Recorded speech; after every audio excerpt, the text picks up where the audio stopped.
4 septembre 2025, peuple d'Afrique, recevez nos salutations. Un autre officier de la DGSC a été pris au Burkina Faso. Donc il a été pris, déjà c'est depuis fin juillet. Ils ont compris, ils ont refusé de rendre ça public, de dévoiler. Ils ont essayé de négocier en bas. Au même moment, lui il a été pris en fin juillet, le 1er août, Viziri est pris au Mali. L'information est restée comme ça.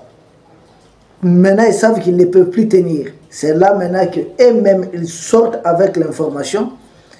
Et cette fois-ci, en essayant de désinformer, en essayant de cacher son identité. C'est classique. C'est connu de tous. Même Viziri, c'est comme ça qu'ils avaient procédé. Essayer de cacher l'identité. Tous les agents de la DGSI qui opèrent pour déstabiliser les pays africains opèrent avec de fausses identités. C'est-à-dire, c'est les gens qui s'inventent dans les jargons de renseignement, ils appellent ça l'environnement, et la légende, plutôt, excusez-nous, dans les jargons de renseignement, ils appellent ça la légende. C'est-à-dire il faut s'inventer une identité, c'est-à-dire nom, prénom, le travail, c'est-à-dire la profession, autre chose. Donc on essaie de brouiller les pistes. Lui, il a été pris. Et il s'appelle Jean-Christophe.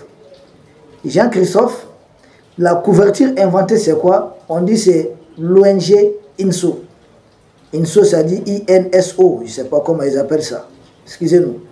Mais une ONG qui est basée à La Haye. La Haye, vous vous souvenez? Tout le monde connaît la CPI. Là où ça se trouve. C'est la même chose. Et notre centre de déstabilisation des pays africains. Il a été pris dans les sacs. Mais regardons un peu, qui est-il? Non seulement c'était un officier de la DGSC qui évoluait sous couverture des responsables de sécurité d'une certaine ONG, mais il est également de nationalité macronienne. C'est très important. C'est pourquoi, comprenez, c'est un officier de la DGSC. Il est de la nationalité macronienne, rompu dans les questions de défense et de sécurité. Donc rompu dans le cas de déstabilisation de l'Afrique. Il a été pris dans les sacs. Cet officier de la DGSC avait déjà reçu une première mise en garde. Mais regardons, jetons même un coup d'œil autour sur l'ONG dont il prétend, on dit qu'il est le directeur de cette ONG ici, au niveau de l'AS, c'est-à-dire au niveau du Burkina Faso. Mais là même, ça ne tient pas debout. Parce que l'ONG là en question, qui en est le fondateur? C'est Nick Lee. Et puis cette ONG qui se donne pour Vision, qui a été fondée tout près en 2011. 2011, vous vous souvenez, c'est l'année où ils ont fait assassiner les guides Kadhafi. 2011, l'année où ils ont fait enlever le président Laurent Gbagbo de force. 2011, ils ont créé où l'agression de la Syrie a commencé. 2011, ils ont déstabilisé beaucoup de pays en se cachant derrière les fameux printemps arabes qu'ils avaient médiatisés. Une façon pour les impérialistes de reprendre le contrôle, ou en tout cas de mettre encore des gens qui sont beaucoup plus des valets. C'est ces fameux printemps arabes qui avaient déstabilisé la Tunisie, l'Égypte, la Libye, le Yémen et même la Syrie. Tous ces pays ont été déstabilisés. Mais regardez les pays arabo-musulmans qui sont totalement vassalisés aux impérialistes, tels que la Jordanie, le Qatar, les Émirats arabes unis, l'Arabie saoudite. Tous ces pays n'ont pas été touchés par ce qu'ils ont appelé le printemps arabe. Bizarrement, leur vent a choisi. C'est au même moment, puisqu'ils voyaient déjà des guerres hautes partout, qu'ils ont créé cette ONG. Et cette ONG se donne pour mission de faire des analyses sécuritaires pour d'autres ONG. Cette ONG se donne pour mission de créer une sorte de communauté des ONG. C'est-à-dire regrouper toutes les ONG, créer une sorte d'indépendance, d'autonomie. Mais si vous creusez, c'est pourquoi? C'est créer plus d'ONG, renforcer les ONG, rendre des ONG beaucoup plus puissantes que certains États. C'est de cela qu'il est question. Que si les ONG parviennent à déstabiliser. Sinon, qui fait cette ONG au Burkina? et laquelle ONG où ces messieurs de la DGSC étaient en train de diriger. Cette ONG avait déjà été suspendue par les autorités du Burkina Faso pour 3 mois. C'est pourquoi nous, dans l'espace AES, il faut dépasser le cadre de suspension là. Tel média est en train de trahir et tel média travaille pour des intérêts ennemis. On les tolère souvent, c'est caressé souvent. Ici en Afrique, on dit on va les suspendre, mise en garde, autres. Non, il faut les élever un point très, c'est tout. Les ONG là, c'est la même chose. Il faut leur dire au revoir, c'est tout. Nos pays ont existé avant les ONG. Nous savons que cette ONG, en tout cas dirigée par M. Jean-Christophe, cet officier de la DGSC, qui n'est caché de personne, c'était un agent pour déstabiliser. Que fait un officier de la DGSC actuellement dans l'espace AES, où nous n'avons aucun cadre de coopération. Vous voyez les narratifs qu'ils ont inventés pour le cas du Mali. Même au Burkina, on avait déjà pris 4 là-bas. On avait inventé des faux profils pour eux. On avait dit que c'était des informaticiens, c'était ceci. Enfin, en fin de compte, ils ont avoué que c'était bel et bien des agents de la DGSI. Ils ont commencé à négocier pour leur libération. Cette fois-ci encore. Nous savons que cette ONG INSO, par exemple au Tchad, a été reçue par Madame la ministre de l'Action sociale. Madame la ministre de l'Action sociale, le 31 juillet 2025. Le 31 juillet 2025, cette ONG a été reçue au Tchad. Bon, passé cela. Le 31 juillet, reçu au Tchad, au même moment, lui déjà, il était en train d'être mis dans les sacs. C'est des gens qui avancent sous couverture des ONG. Mais en réalité, si vous creusez, regardez les arguments qu'ils ont avancés. Des arguments principaux. Au Mali, ils ont avancé quel argument? C'était quoi? Tant. Mais pour le cas du Burkina, il y a des arguments principaux qu'ils ont avancés qu'on va démonter.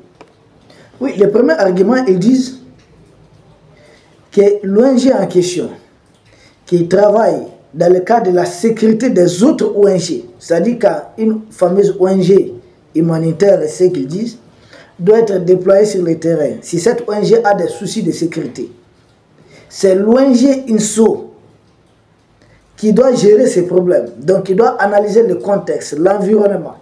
Et ils disent, dans ce cadre, cette ONG est obligée de poser beaucoup de questions, souvent des questions sensibles. Ce qui, selon eux, peut interpeller les autorités en question. Parce que là, ils posent des questions pour essayer de découvrir l'environnement. Mais aujourd'hui, l'ONG INSO pose des questions pour faire déployer quelle ONG sur quel terrain. Mais les médias de la gente macronienne qui désinforment matin, midi, soir, mais où est-ce qu'ils ont les terroristes là-bas? Où c'est à la base des manipulations, des désinformations des terroristes que Wassim Nasr vient sur le plateau? Mais pourquoi ne pas prendre les informations auprès de Wassim Nasr tout simplement? Parce que quand cette ONG a été suspendue pour la première fois, c'était pourquoi? C'est parce que cette ONG a été surprise. Il y avait toutes les preuves qu'elle posait des questions, qu'elle, en tout cas, collaborait avec des populations sur des questions sensibles, des questions de sécurité, des questions qui engagent même les positions de nos forces de défense et de sécurité, des questions relatives aux terroristes. C'est suite à cela que cette ONG avait été suspendue.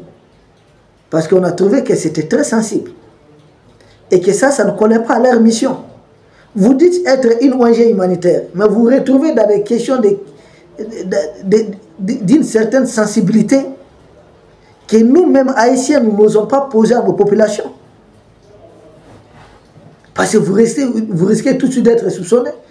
Mais dans tous leurs pays, là, il y a des questions où vous n'êtes pas habilité. Quand vous partez en France, vous commencez à enquêter sur l'emplacement de leurs armes nucléaires. Mais c'est très sensible. Ils vont vous interpeller tout de suite. Ils vont vous traiter soit d'agent de la Russie, soit d'agent de la Chine, ou je ne sais pas, d'agent turc. Quand vous partez aux États-Unis, c'est la même chose.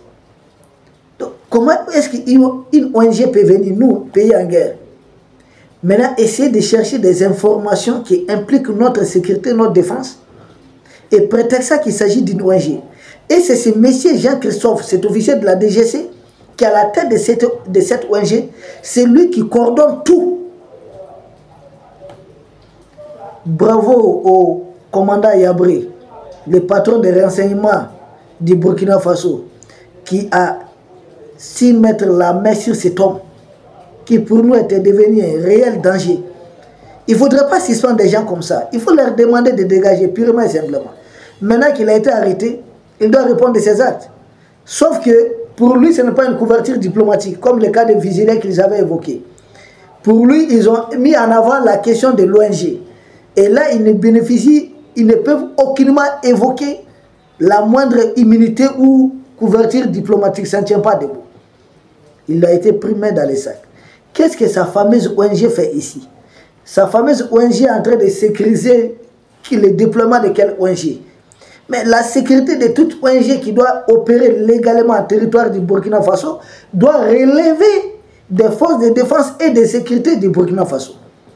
La sécurité de toute ONG, de tout personnel d'une ONG quelconque relève des autorités compétentes du Burkina Faso et non pas d'une autre ONG dirigée par un ressortissant de chez Emmanuel Macron, un officier de la DGC. Mais nous ne sommes pas des enfants.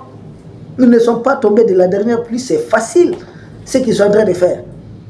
Et ils avancent comme deuxième argument que c'est, si vous voyez que ce monsieur est pris, parce que c'est ce qu'ils avaient dit à leur population, qu'il y a une politique anti-française dans l'espace, et ce n'est pas vrai. Ici, il y a des endroits où vous trouvez tellement de Français. Nous n'avons aucun problème avec les Français. Mais nous avons un problème avec la politique française contre nos pays. Nous avons un problème avec les agents de déstabilisation envoyés par la junte macronienne contre notre pays. C'est ça le problème. Parce que c'est ça, le deuxième argument, ils disent quoi? Que c'est parce que le Burkina Faso a tourné dos à l'Occident. Mais il y a combien de pays occidentaux qui évoluent ici?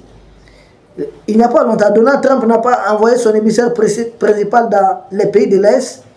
Est-ce qu'il a connu les moindres problèmes? Ces gens qui disent ça là, il y a combien de pays occidentaux qui ont leurs ambassades dans les pays de l'Est et qui sont bien sécurisés? Est-ce qu'ils ont un problème ici? Il y a combien de pays occidentaux jusqu'à ce qu'on prenne le contrôle de Barry Gold? C'était des Canadiens autres qui étaient là. Les ressortissants des pays occidentaux n'ont aucun problème ici. C'est un mensonge. Le problème qui se trouve ici, c'est que leur politique, leurs politiciens au service de certaines multinationales tiennent à déstabiliser nos pays et sont en train de déstabiliser nos pays par tous les moyens.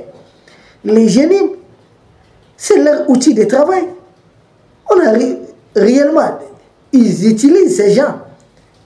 C'est une guerre par procuration. C'est la même chose qu'ils sont en train de faire contre la Russie à travers Zelensky.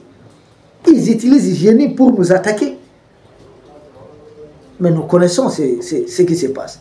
Donc quand ils avancent l'argument que non, c'est parce que le Burkina a tourné les dos à l'Occident. Donc une façon de dédouaner les messieurs et faire croire tout simplement que le monsieur a été interpellé à tort. Or, ce n'est pas vrai. C'est un agent de la DGC qui évoluait sous couverture d'un directeur de l'ONG INSO, laquelle ONG a son siège à La Haye. La Haye, là où se trouve leur fameuse cour pénale internationale. Un autre QG, quartier général de planification des opérations de déstabilisation sur le volet surtout juridique. Les instruments qu'ils utilisent au niveau juridique et au niveau des ONG. Et s'ils ont besoin d'engager une déstabilisation sur le volet militaire, ils savent aussi, ils ont des QG pour ça. Si c'est sur le plan diplomatique, ils ont des QG pour ça. Bruxelles travaille pour ça. Donc c'est faux. Tous les deux arguments là ne tiennent pas debout. Pas du tout. Ce n'est pas parce qu'il s'agit d'un ressortissant d'un pays occidental, ce n'est pas vrai. Ils sont nombreux. Et il y a encore certaines ONG qui continuent d'évoluer. Même si aujourd'hui, pour nous, il faut revoir beaucoup de choses. Il s'agit en grande majorité des agents de renseignement qui font des rapports tous les jours, qui remontent des rapports, qui enquêtent sur le terrain. Et donc, aucun des deux arguments développés ne tient debout. Une ONG qui fait l'analyse pour d'autres ONG, donc une ONG obligée de passer par des questions sensibles. Je dis non. Si vous faites des analyses, vous avez besoin de sécuriser le déploiement des autres ONG. Mais là, vous êtes en train de vous substituer au rôle de notre État. Seul l'État a le droit de sécuriser les ONG qui viennent. Ce n'est pas à eux. Est-ce que ce sont eux qui donnent les agréments à ces ONG? La réponse évidemment c'est non. Mais des ONG auxquelles vous ne donnez pas des agréments, pourquoi vouloir prétendre que c'est à vous de les sécuriser? Ça ne tient pas debout. Donc c'est un agent de la DGSE qui a été primé dans les sacs. Et ce n'est pas une première fois au Burkina. Nous le disons, nous le répétons. Il y a 4 autres qui l'avaient précédé. Et leur libération, ça a été leur contribution à l'effort de guerre. Comprenez ce que ça veut dire? Mais celui qu'on tient cette fois-ci, sa libération ne doit pas être simplement leur contribution à l'effort de guerre. Tous nos FDS qui par malheur ont été pris, enlevés par ces terreaux mercenaires, doivent être libérés. J'ai dit bien tous. Ah mais c'est comme ça. Et il y a d'autres choses qu'on peut demander également.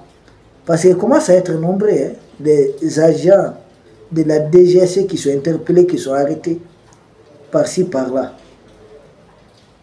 Peuple d'Afrique, restons mobilisés dans le cadre de ce combat. C'est une lutte qui n'est pas du tout facile. Parce que dans cette lutte, il y a beaucoup d'infiltration. Beaucoup, beaucoup même. Regardez les tops comme ça. Des gens qui, on vous dit c'est une ONG humanitaire, on veut aider des gens en difficulté. Mais derrière c'est quoi? On utilise la difficulté des gens pour essayer de déstabiliser nos pays. Derrière ces gens-là, il y a des zones de combat où on dit des gens sont en difficulté. Qui a créé cette guerre? Qui est derrière cette guerre? Et même ils créent une guerre maintenant pour avoir des renseignements, avoir certains plans. Là où ils sont exclus, ils sont exclus. Là où il n'y a plus la force Sabre, il n'y a plus Barkhane, il n'y a plus Takuba, il n'y a plus G5 Sahel pour nous espionner. En lieu et place, ils envoient leurs ONG collecter des informations. Mais à la tête de ces ONG, vous avez les mêmes officiers, mais qui vous arrivent cette fois-ci en civil. Oui, des ONG, il vous arrive des humanitaires, mais je vous dis, c'est des gens bien entraînés. Ce qui va poser les problèmes des ONG dans des zones sensibles, c'est-à-dire des zones d'opération militaire. Nous, des pays en guerre aujourd'hui, et ces ONG réellement, si elles sont sincères dans le cadre de leur remise des dons, mais venez à Ouagadougou, dans la capitale, il y a un ministère pour l'action sociale et un ministère pour la solidarité. Faites votre don ou bien vos dons à ces ministères et puis répartez. Après, on va vous envoyer les rapports que vraiment les bénéficiaires ont eu ça. Est-ce que vous êtes obligé de vouloir vous-même vous déployer sur les théâtres d'opération? Mais là, ça ne passe pas. Vous êtes au Mali, vous dites que vous êtes une ONG ou bien au Niger, que vous avez des services à offrir aux populations. Mais il y a un gouvernement en place pour ça. Vous ne pouvez pas vous substituer aux autorités. Donnez ce que vous avez, remettez ce que vous avez à remettre aux autorités en place, aux autorités compétentes. Maintenant, qu'est-ce que vous attendez au retour des rapports? Ok, on va vous fournir des rapports. Les autorités, à travers nos FDS, nos forces de défense et de sécurité, vont faire profiter cela aux populations, aux gens qui sont vraiment dans les besoins. Est-ce que c'est compliqué même? Ce n'est pas compliqué. Bon, pourquoi ces ONG ne le font pas? Maintenant, chacun d'entre vous a son élément de réponse. Et la question qui doit se poser, doit-on garder ces gens ici dans nos pays pendant que nous sommes en guerre? Pour quelle utilité? C'est la question que je me pose. Est-ce que ces gens veulent réellement nous aider? Non. Si ces gens veulent nous aider, Mais qu'ils donnent ce qu'ils ont à donner tout simplement à nos autorités. Et ce n'est pas compliqué. Mais ce n'est pas ça. C'est des gens qui sont en mission. Donc Jean Christophe a été pris. Bon, les autorités du Burkina Faso savent ce qu'il faut faire. Nous sommes juste des simples analystes. Et nous avons apporté notre point de vue là-dessus. Et de l'arrestation de ces messieurs. Et de la problématique des ONG dans l'espace AS aujourd'hui. Nous vous remercions. Merci beaucoup et nous espérons vous retrouver demain pour un autre sujet au sommet de l'actualité. Merci.